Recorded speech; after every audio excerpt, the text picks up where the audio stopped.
जिंदगी भर की कमाई हुई तेरी हर पूंछ अब जलकर राख बन चुकी है। अनु, मुझसे वादा कर कि तुम अपने अफसर से किसी भी तरह की मदद नहीं लोगी। अनु, सब ठीक है ना? हाँ, सब एकदम फर्स्ट क्लास है। लेकिन अनु, तुम मुझसे कुछ छुपा रही हो। हंसी स्वागत है ईशानी वीडियोस में। तैयार हो जाइए तुमसे तुम तक के आने वाले एपिसोड को देखने के लिए, क्योंकि अब कहानी में एक बहुत बड़ा मोड़ आने वाला है। जहां एक ओर अनु के पिता की तरफ से अनु को यह कहा जाता है कि उनकी दुकान तो जल गई है, लेकिन आर्यवर्धन को इस बात की जरा सी भी खबर नहीं लगनी चाहिए और अब अनु किसी भी तरह से आर्या की मदद नहीं लेगी। यह बात सुनकर अनु पूरी तरह से हैरान रह जाएगी। तभी थोड़ी देर बाद अनु को आर्यवर्धन का कॉल आता है। अनु आर्यवर्धन के सामने कई बातें छुपाती है और कहती है कि सब ठीक है, लेकिन आर्यवर्धन तुरंत समझ जाता है कि अनु उससे कुछ न कुछ जरूर छिपा रही है। आगे क्या होगा?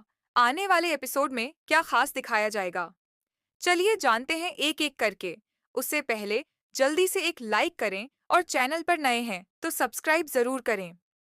अब आने वाले एपिसोड में रघु और उसके दोस्त की तरफ से जो योजना बनाई गई थी, वह अब एक बड़ा मोड़ लेने वाली है और यह मोड़ सबको चौंका देगा।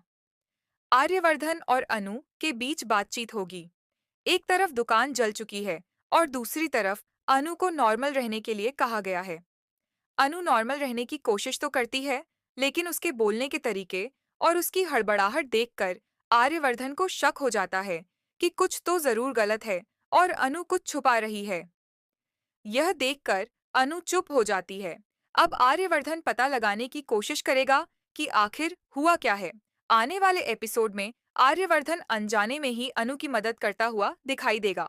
अनु को लगेगा कि सब कुछ ठीक हो रहा है, लेकिन इन सब घटनाओं के पीछे आग लगाने वाला कौन है, यह जानने की कोशिश आर्यवर्धन करेगा। जब सच्चाई सामने आएगी, तब कहानी में एक नया ट्विस्ट आएगा। यह पता चलेगा कि आग लगाने वाला रघु ही है। इसके बाद कहानी पूरी तरह से बदल जाएगी और गोपाल का गुस्सा फिर देखने को मिलेगा। रघु को पूरे मोहल्ले के सामने बेइज्जती झेलनी पड़ेगी।